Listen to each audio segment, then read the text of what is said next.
posez, vous avez des attentes, vous avez des ambitions, vous avez des questionnements, bref, il y a quelque chose dans votre vie, dans vos vies, dans nos vies, qui fait à ce que nous sommes en attente de quelque chose, qui fait à ce que nous espérons sur quelque chose, nous espérons quelque chose, nous attendons quelque chose. Mais je suis venu dire à quelqu'un ici, c'est que attends après le Seigneur. Et que le temps de Dieu est le meilleur. Le temps parfait de Dieu est le meilleur. Et Dieu est au contrôle de toutes choses. Dieu est au contrôle de toute situation, il est au contrôle de toute maladie, de toute difficulté, de tout ce dont nous avons besoin. Dieu maîtrise cela. Donc, ne t'inquiète pas mon frère, ne t'inquiète pas ma sœur, fais seulement confiance à Jésus-Christ et son temps est le temps parfait. Amen. Amen. Et voyez-vous, je me retrouve actuellement à Brazzaville.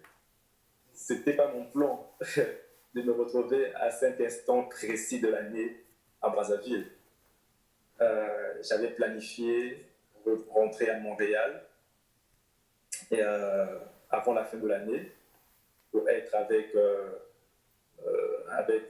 ma femme, avec mon fils et avec toute l'église à Montréal. Donc du coup, j'ai pris mon billet d'avion pour Montréal. J'avais prévu mon vol retour pour le 20 décembre. Et donc là, le 20 décembre, c'était un dimanche, donc il y a quelques semaines. Et entre-temps, les lois sanitaires exigent que, avant de pouvoir quitter le territoire, avant de pouvoir voyager, je dois présenter un test Covid négatif. 72 heures lorsque j'arrive à Montréal. Donc du coup, vendredi 18, je suis allé au laboratoire national, j'ai fait mon test, j'ai préparé mon voyage, j'ai fait tout ce qu'il fallait faire. Et donc, je devais avoir mes résultats le samedi, donc le 24 heures. Et donc, du coup, le samedi, en soirée, vers 18h, 19h, mes valises étaient déjà faites, tout était déjà fait. Je reçois un email, un SMS pour me dire que tiens, mes résultats sont prêts, donc j'allais les consulter afin que j'imprime mes résultats. Donc là, lorsque je m'en vais sur le site du laboratoire national pour consulter mes résultats en ligne, on me dit comme quoi il faut que j'aille dans un autre centre pour récupérer mes résultats. Là, je trouvais ça un peu bizarre. Je m'attendais. Vous me demandez de venir consulter mes résultats et puis vous me dites encore d'aller dans un autre centre. Donc là, du coup, j'ai commencé à contacter des gens. Et il y a une dame qui me dit, tiens, généralement, quand on t'annonce cette information, c'est que ton test, apparemment, les résultats ne sont pas bons. Je suis quand même allé dans ce centre-là, ils avaient déjà fermé. Il était déjà 21h, 22h quand je partais. Et après, finalement, j'ai contacté un responsable, je lui ai envoyé mon code.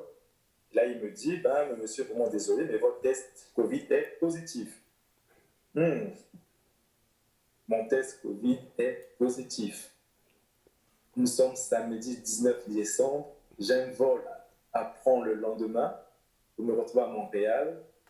Mon test Covid est positif. Donc, bref, je n'ai plus voyagé. J'ai appelé ma femme. Elle était déçue. J'ai vu dans son visage qu'elle était triste. Mais après, par la suite, elle avait plus de la peine pour moi parce que j'ai passé le 24. En fait, depuis le dimanche 20 jusqu'à maintenant dont je vous parle, je suis toujours confiné, je suis en isolement. Et j'attends maintenant les résultats de mon test que j'ai fait il y a quelques jours. Donc, j'ai passé le 25 décembre confiné. C'était tellement dur, très triste, mais le Seigneur est bon. Amen. Tout ça, c'est pour dire que quelquefois, nous ne maîtrisons pas le temps. Nous avons nos programmes, nous avons nos plannings, mais c'est Dieu qui maîtrise le temps. C'est Dieu qui est au contrôle de tout. Et même si j'aurais voulu être à Montréal, mais je bénis le Seigneur pour tout ce qu'il fait et que je me retrouve ici. Donc, quand le pasteur Yannick m'a contacté, je me suis dit, bon, voilà, je n'ai pas vraiment la tête de parler sur Zoom. Je ne suis pas vraiment en forme. Bon, après, j'ai dit, OK, allons-y. Donc, vous voyez, je ne sais pas vraiment dans quel sens je veux partir, qu'est-ce que je veux enseigner, mais je veux juste dire à quelqu'un, c'est que ne perds pas courage, ne perds pas patience, fais seulement confiance au Seigneur. Le temps de Dieu est toujours le temps parfait. Amen. Donc il y a 3 leçons importantes que nous pouvons apprendre dans Jean 11,